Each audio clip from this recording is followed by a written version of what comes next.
Michael Green sat in his car, gripping the steering wheel tighter than necessary as the early morning sunlight glinted off the hood. It was a crisp Denver morning, the kind he usually loved for its promise of a fresh start. But today, as he looked at the corporate office building looming in front of him, Michael felt none of his usual optimism. Instead, his chest felt heavy, his thoughts clouded with doubt. It had been 6 months since he lost his job at Aspen Creative Marketing, a position he had poured himself into for nearly 8 years. Michael wasn't just good at his job, he was exceptional. He had risen through the ranks, leading multi-million-dollar campaigns and mentoring junior team members. His colleagues often joked that Michael was the go-to guy for solving impossible problems. But none of that mattered the day the company announced widespread layoffs. Michael had walked into the meeting room that afternoon, expecting to discuss an upcoming project. Instead, he was handed a folder containing his severance package. The words, "We regret to inform you," still echoed in his mind months later. Losing his job wasn't just a financial blow, it was an identity crisis. Michael had always tied his self-worth to his work, to being the dependable leader everyone relied on. Without that, he felt unmoored. His daily routine of commuting, coffee meetings, and late nights in front of his laptop was gone. In its place were endless hours of scrolling through job boards, half-heartedly filling out applications and staring blankly at his resume, wondering if any of it even mattered. Michael's friends tried to lift his spirits, inviting him out for drinks or encouraging him to take a break and focus on himself, but he rarely accepted. The idea of showing up at a bar and explaining to his former co-workers or acquaintances why he was no longer with Aspen Creative filled him with shame. His social life began to dwindle, and even his close friends noticed the change in him. "Mike, you've got to put yourself out there again," his best friend Nate had said during their last phone call. "You're too talented to let this define you." Michael had nodded and muttered something about getting back out there, but the truth was, he didn't believe it. He couldn't shake the thought that the layoff was his fault, that he'd somehow failed to prove his worth. The confident, outgoing Michael his friends knew felt like a stranger now. The moment that finally pushed Michael to seek help came during an interview for a role he had initially been excited about.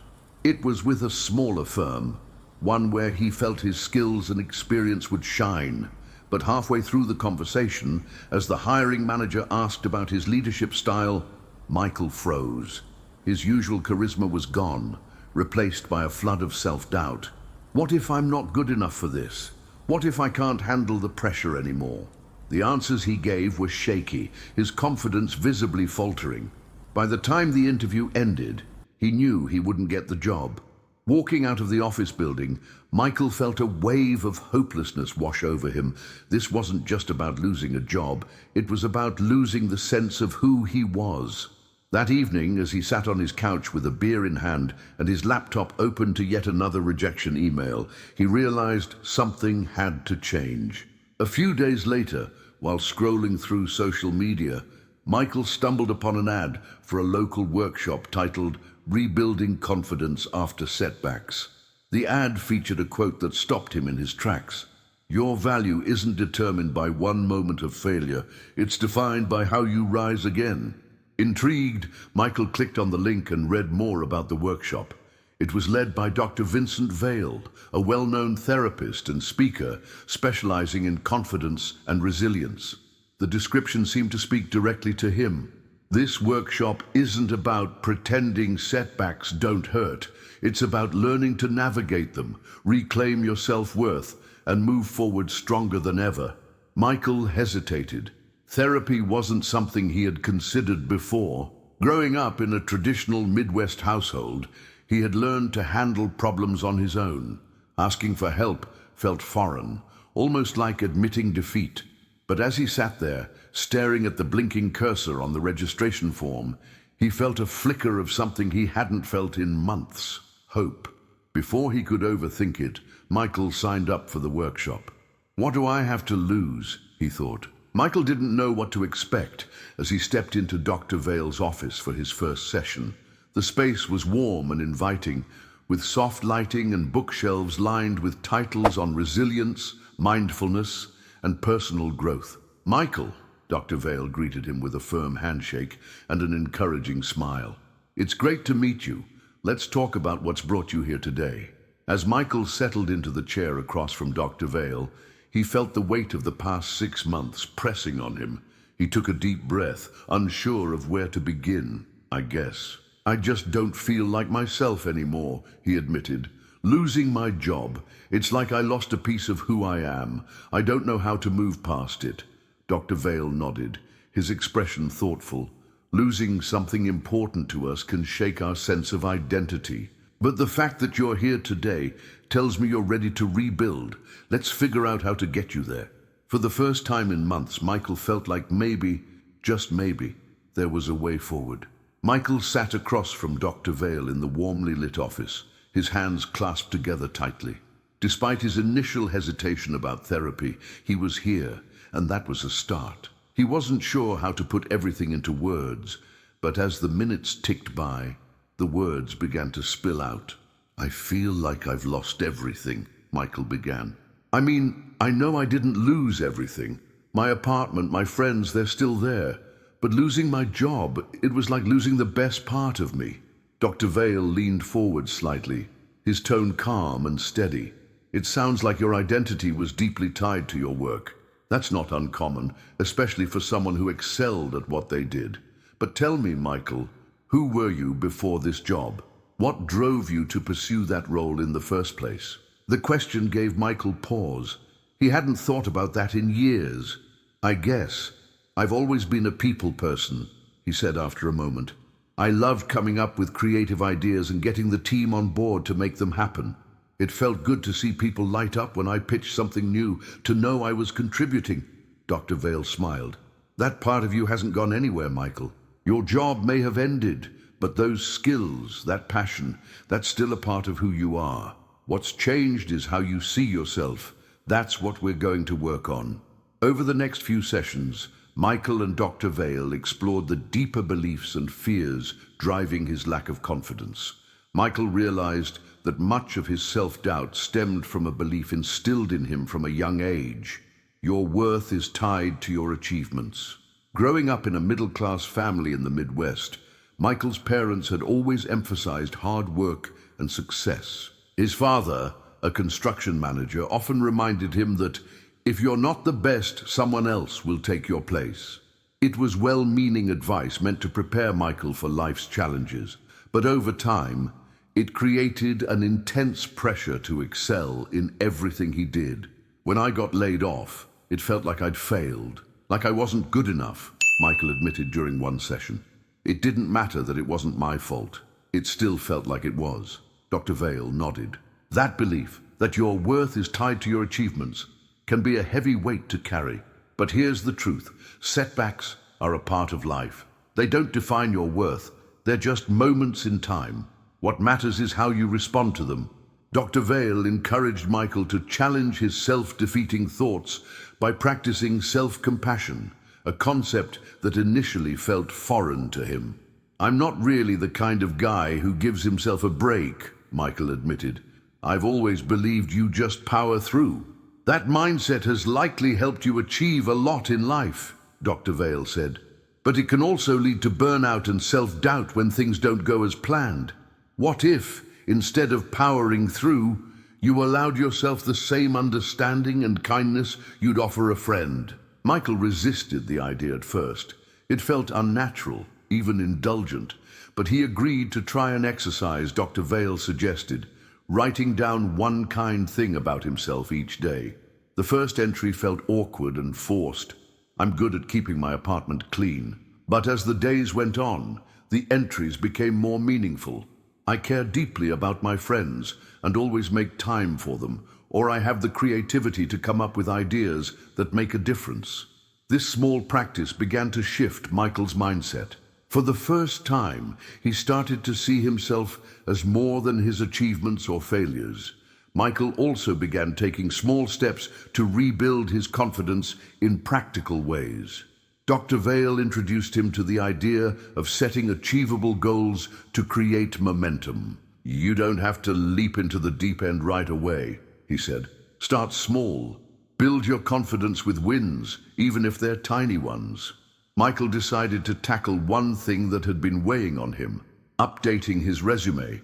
The thought of staring at a blank document had felt overwhelming for months, but he broke the task into smaller steps. First, he listed his accomplishments from his time at Aspen Creative. Then, he formatted the document. Finally, he wrote a concise summary highlighting his strengths. When he finished, Michael felt a small but significant sense of accomplishment. "It's not perfect," he told Dr. Vale during their next session, "but it's done, and honestly, I'm proud of it." Dr. Vale smiled. "That's progress, Michael. Confidence isn't about being perfect. It's about recognizing and celebrating the steps you're taking." As the weeks went on, Michael began to notice moments of insight that helped him reframe his perspective. During one session, Dr. Vale asked him to list the qualities he admired in other people. Michael wrote down traits like resilience, kindness, creativity, and humor. "Do you see any of those qualities in yourself?" Dr. Vale asked. Michael hesitated. "Maybe," he said finally. "I see all of them," Dr. Vale replied. "And I think deep down you do too. It's just hard to recognize when you're focused on what you think you lack instead of what you bring to the table." That conversation stayed with Michael. Over time, he began to see himself not as someone defined by a setback, but as someone capable of growth and resilience. The turning point for Michael came in the form of an unexpected email. It was from a former colleague, David, who had recently started his own marketing consultancy. David had heard through mutual connections that Michael was looking for opportunities and invited him to pitch in on a new project. "Hey, Michael," the email read. "I'm pulling together a team for a campaign with a big outdoor retail brand, and I could use someone with your experience. Let's meet next week and talk it through?" As Michael read the message, a mix of excitement and anxiety churned in his stomach. The opportunity sounded incredible, working with a top-tier client on a high-profile campaign, but the idea of putting himself out there after months of self-doubt felt terrifying. What if I'm rusty? What if I'm not as good as I used to be? What if I blow it? That evening, Michael brought the email up during his session with Dr. Vale. "I don't know if I can do this," he admitted. "I'm not the guy I used to be. What if I let him down?" Dr. Vale listened thoughtfully before responding. "Michael, this is a chance to rewrite the narrative you've been telling yourself. You're not the same person you were 6 months ago, but that's not a bad thing. You've grown, you've learned, and if you go into this meeting with the goal of showing up as yourself, not as who you think you need to be, I think you'll surprise yourself." In the days leading up to the meeting, Michael focused on preparation. Dr. Vale encouraged him to use visualization, a technique they had discussed in previous sessions. Each morning, Michael spent 5 minutes picturing the meeting in detail, walking into the room, greeting David with a handshake, confidently presenting his ideas, and engaging in a productive conversation. He also revisited his resume and past projects, not to critique them, but to remind himself of what he was capable of. "You've done this before," he told himself. "You know how to do this." But the fear lingered. The night before the meeting, Michael found himself pacing his apartment, second-guessing everything he had prepared. He pulled out his journal, a tool Dr. Vale had suggested, and wrote down every worry swirling in his mind. Then, on the opposite page, he wrote a counterpoint to each fear. "What if I freeze up? You've practiced this. You know the material. What if they don't like my ideas? That doesn't mean they don't like you. Feedback is part of the process. What if I fail? Failing isn't the end. It's just a step toward learning." By the time he finished, Michael felt calmer. He set the journal aside and went to bed, reminding himself that perfection wasn't the goal. Showing up was. The next morning, Michael arrived at the coffee shop where he was meeting David. The bustling atmosphere was a welcome distraction from his nerves. He ordered a black coffee, found a table near the back, and took a few deep breaths as he waited. When David arrived, his warm smile and easygoing demeanor immediately put Michael at ease. "It's great to see you," David said, shaking his hand. I've always admired your work, and I think you'd be a great fit for this project." The compliment caught Michael off guard. For months, he had convinced himself that his professional reputation was tarnished, but here was someone who clearly valued his skills. As they dove into the details of the campaign, Michael found himself growing more confident. He shared his ideas openly, drawing on his experience and creativity. When David asked questions, Michael responded thoughtfully, even admitting when he didn't have an immediate answer, a vulnerability he would have avoided in the past. The meeting ended with David saying, "I think this is going to be a great collaboration. I'll send over the project brief later today so we can get started." Michael walked out of the coffee shop feeling a mix of relief and pride. He had faced one of his greatest fears, putting himself out there again, and come out stronger. That meeting marked a turning point for Michael. It wasn't just about landing the project, though that was a significant win. It was about proving to himself that he could rise to the challenge, even when self-doubt tried to hold him back.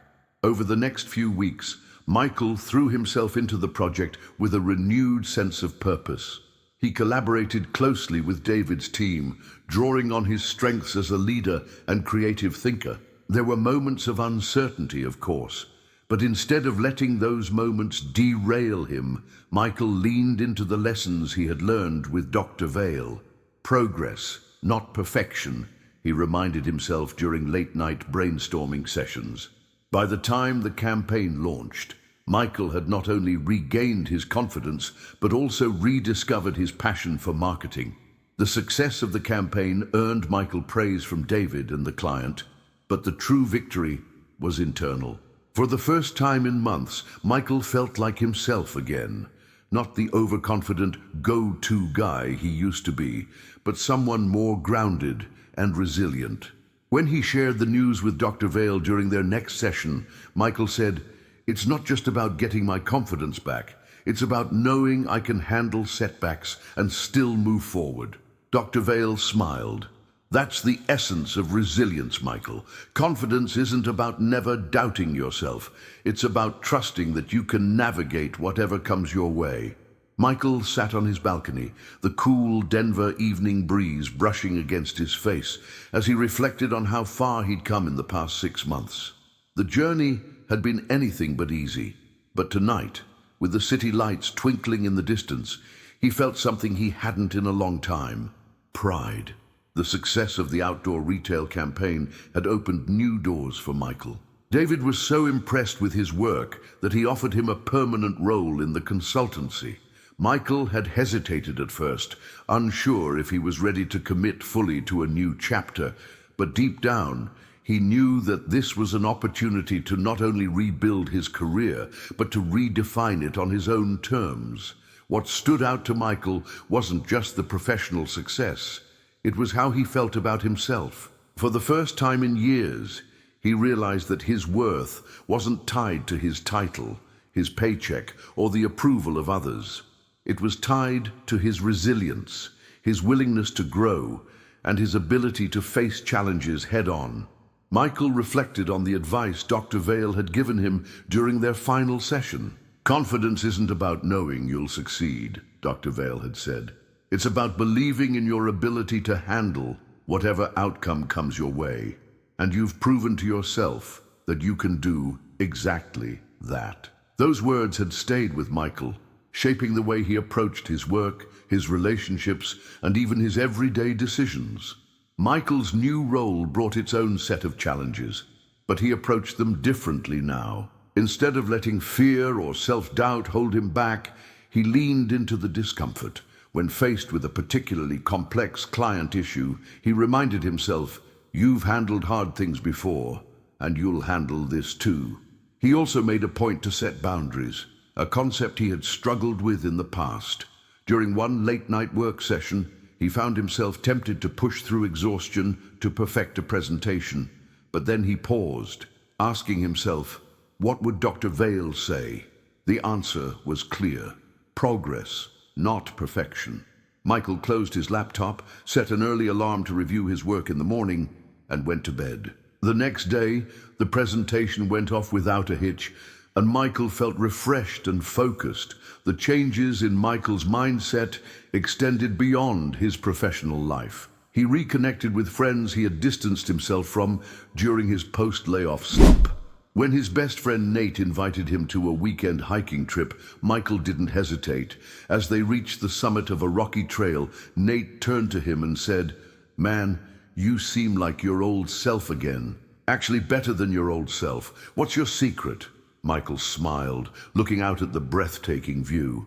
"Honestly, I stopped trying to be perfect and started focusing on just showing up. I realized that setbacks don't define me. They're just part of the journey." Dr. Vale often thought of Michael's story when working with other clients facing similar struggles. To him, Michael's journey was a testament to the power of resilience and the importance of seeing setbacks not as failures, but as opportunities for growth. In a workshop he hosted titled "The Confidence Comeback Rebuilding After a Setback," Dr. Vale shared Michael's anonymized journey. "Michael's story isn't unique," he told the audience. "We all face moments that shake us to our core, that make us question who we are and what we're capable of. But confidence isn't about never falling. It's about how you get back up." Dr. Vale emphasized 3 key lessons from Michael's journey. Reframe your narrative. Your worth isn't tied to your setbacks or achievements. It's tied to how you navigate them. Start small. Confidence grows with action. Even the smallest steps can create momentum. Embrace progress, not perfection. Striving for perfection only leads to burnout. Focus on progress instead. Michael's story resonated deeply with others because it highlighted a universal truth. Setbacks are an inevitable part of life, but they don't have to define us. What matters is how we respond to them, the lessons we take away, and the ways we choose to move forward. For Michael, the layoff that had once felt like the end of the world became the catalyst for profound personal growth. He learned to let go of perfectionism, to trust in his own abilities, and to embrace vulnerability as a strength rather than a weakness. One evening, Michael sat down with his journal, a habit he had maintained since his sessions with Dr. Vale, and wrote, "I'm proud of who I've become. I've faced my fears, learned to value progress over perfection, and built a life that feels authentic to me. The setbacks didn't break me, they made me stronger." Dr. Vale concluded his video on Michael's journey with a direct appeal to his audience. If you've faced a setback that's shaken your confidence, remember this: you are not your mistakes. You are not your failures. You are how you choose to rise from them. Take one small step today, whether it's reaching out for help, setting a goal, or simply acknowledging your worth. Progress starts with showing up. Michael's transformation wasn't just a personal victory. It became a source of inspiration for others. At work, he began mentoring younger colleagues, sharing the lessons he had learned about resilience and confidence. He reminded them that setbacks weren't roadblocks, they were stepping stones. For anyone facing a similar struggle, Michael's story serves as a powerful reminder that rebuilding confidence after a major setback is possible. It takes time, effort, and a willingness to face discomfort, but the rewards are worth it. Because in the end, confidence isn't about never falling, it's about learning to rise, stronger and wiser than before.